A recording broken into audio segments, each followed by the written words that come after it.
मामलो जी जो ये डकैती गिर रहे से निकाला सी खलील का हाथ है, पूरा पूरा परिवार का हाथ है, पूरा किसी बेटा है, किसी पोता है, किसी औरत है, पूरा हमारा माईजा उठा लिया।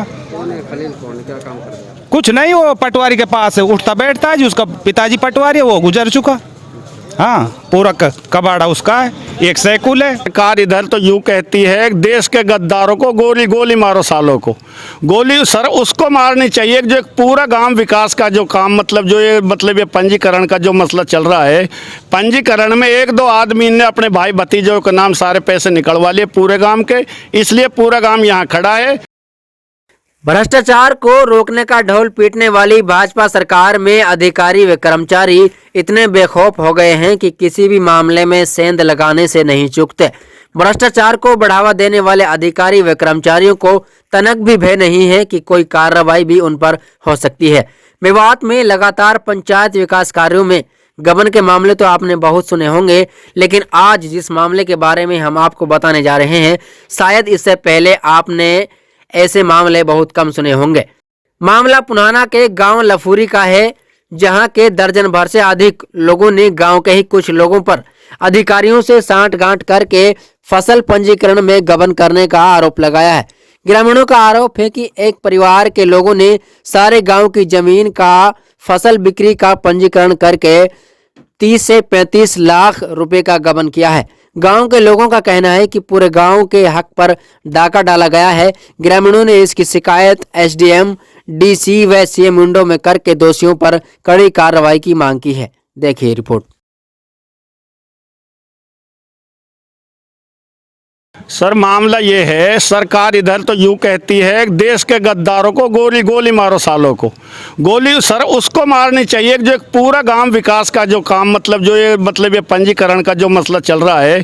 पंजीकरण में एक दो आदमी ने अपने भाई भतीजों के नाम सारे पैसे निकलवा लिए पूरे गांव के, इसलिए पूरा गांव यहाँ खड़ा है। तो ये हक जितना भी सरकार दे रही है तो सबका होना चाहिए। यानी कि ये मतलब नहीं है कि अकेला आदमी निकलवा कर अपने मौज लेगा, फिर जब गांव बस्ती वालों ने कहा है फिर ये कहा है करवा लो जो कुछ करवाना है। कौन कौन सी फसल का पंजीकरण? ये मतलब पहले बाजरे का कराया था, अब मतलब सरसों गेहूं का करवा लिया, और फिर इससे बाद में पहले जाने कितने दिन से करा रहा इस काम को। कितने लोगों के नाम से करा? भाई तकरीबन मतलब अपने भाई भतीजों, अपनी मतलब भतीजों की घरवाली, अपने लड़कों की घरवाली, सबों का नाम करवा रखा है। किसी के खाते में 70,000 है, किसी के में 40,000 है, किसी के में 50,000 है। तकरीबन 300 लाख रुपए का घपलाबाजी है सर। कौन लोग हैं जिन्होंने ये खलील पटवारी का है, ये उसने कराया, उसका सारा सिस्टम है ये।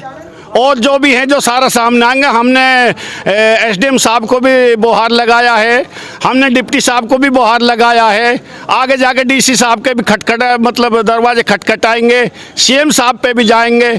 सर बिल्कुल निज के तिज होना चाहिए। ये मामलो जी जो ये डकैती गिर रहे से निकाला सी खलील का हाथ है, पूरा पूरा परिवार का हाथ है, पूरा किसी बेटा है, किसी पोता है, किसी औरत है, पूरा हमारा माईजा उठा लिया। कौन है खलील? कौन क्या काम कर रहा है? कुछ नहीं, वो पटवारी के पास है, उठता बैठता है जी, उसका पिताजी पटवारी है, वो गुजर चुका।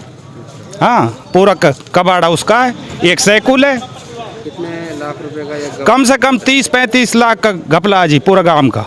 जब गांव ने कहा जब तो हो रहा है, और जब गांव ने भाई बिरादरी में बात करी है तो कही मैं नहीं आता, कि हमारे पिताजी ने उसको 4 दिन का मौका दिया, नहीं आया। उसके पोते के नाम हमारी ज़मीन है पूरा परिवार की, एक सैकुल है इन उसका 19 का, पूरा गांव का हाँ पूरा गांव का घपला जी, छोटा मोटा घपला ना, ये बहुत घपला है। और हम अपने अनपढ़ आदमी, हमने कुछ पता नहीं था, जब हमने पता पड़ी तो हमने इस काम में आगे पाम बढ़ाया है। आपको कैसे पता चला आपके नाम? हमने ये गांव में जब पतो पड़ी तो हमने पतो पड़ गई, आराम से चलती में हमने जब ये पतो पड़ी है, हम यहाँ तक आपके पास आए हैं।